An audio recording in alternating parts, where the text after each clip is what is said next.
Hello everyone, कैसे हैं आप लोग। आई होप सभी लोग बढ़िया होंगे। आज हम लोग देखने वाले हैं 10th का बहुत important topic carbon and its compound chapter से। ठीक है, टॉपिक है रिएक्शन ऑफ इथेनॉल। इथेनॉल किस तरीके का रिएक्शन देता है। ठीक है, तो इथेनॉल का फॉर्मूला होता है CH3CH2OH।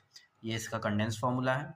कुछ फिजिकल प्रॉपर्टीज देख लेते हैं। ठीक है, ये कलरलेस होता है, यानी कोई भी इसका स्पेसिफिक रंग नहीं होता है। ठीक है, अगर आप ये सोच रहे हैं कि सर जो अल्कोहल्स हम लोग मार्केट से खरीदते हैं, अगर कोई जो पीता होता है तो उसका कलर तो अलग रहता है, लेकिन वो एक्चुअल में अल्कोहल होता ही नहीं, वो मिक्स रहता है कई चीज़ों का। ठीक है, इथेनॉल लिक्विड होता है रूम टेम्परेचर पे, बट बॉइलिंग पॉइंट इसका 78 डिग्री सेल्सियस है।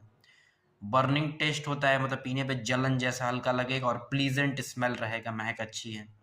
It is very good solvent, बहुत अच्छा सॉल्वेंट होता है। ठीक है, soluble in water in any, पानी में आसानी से क्या होगा, सॉल्युबल हो जाता है। ठीक है, पहला रिएक्शन है मेटल के साथ। तो जो मेटल के साथ रिएक्शन करेगा वो एसिडिक नेचर का को भी रिप्रेजेंट करता है।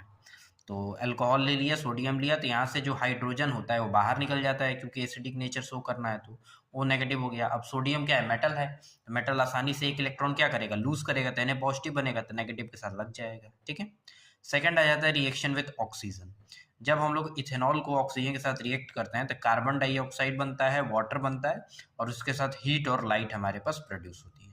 इसी रिएक्शन को कंबशन ऑफ अल्कोहल भी कहते हैं। ठीक है, थर्ड पॉइंट आ जाते हैं डिहाइड्रेशन ऑफ अल्कोहल। डिहाइड्रेशन का मतलब क्या होता है, डिहाइड्रेशन का मतलब पानी को बाहर निकालना, यानी H2O को क्या करना, रिमूव करना, बाहर निकालना। ठीक है, तो हमारे पास अल्कोहल है, उसके साथ जो रिएजेंट लेते हैं वो डिहाइड्रेटिंग एजेंट लेते हैं। डिहाइड्रेटिंग एजेंट का मतलब क्या होता है, एक तरीके का ऐसा एजेंट जो कि वाटर को क्या करता है, रिमूव करता है। तो डिहाइड्रेटिंग एजेंट लेंगे तो वाटर रिमूव कर देगा, यानी वाटर में क्या होता है, OH और हाइड्रोजन होता है, तो इसको जैसे ही रिमूव करेंगे केल्किन का फॉर्मेशन हो जाता है। ठीक है, concentrated sulphuric acid act as a dehydrating agent. ठीक है, आगे चलते हैं। अब आ जाते हैं reaction of ethanol with acid. Ethanol का एसिड के साथ रिएक्शन, एसिड लिया, उसके साथ C2H5OH लिया और H positive as a catalyst के रूप में वर्क करेगा। तो यहाँ पे क्या होता है, H और OH बाहर निकल जाएगा और यहाँ बनेगा CH3COO इसी को हम लोग क्या बोलते हैं, ईस्टर बोलते हैं। ये क्या आता है, फ्रूटी स्मेल होता है। रिएक्शन का नाम क्या है, स्टीरिफिकेशन रिएक्शन। ठीक है, नेक्स्ट आ जाता है denaturation of ethanol. Denatured alcohol is ethanol that has substance added to it that make to it unfit for human consumption। मतलब एक तरीके का ऐसा अल्कोहल में मिक्स कर दिया जाता है ताकि पीने लायक ना रहे, तो उसी को डीनेचुरेशन बोला जाएगा।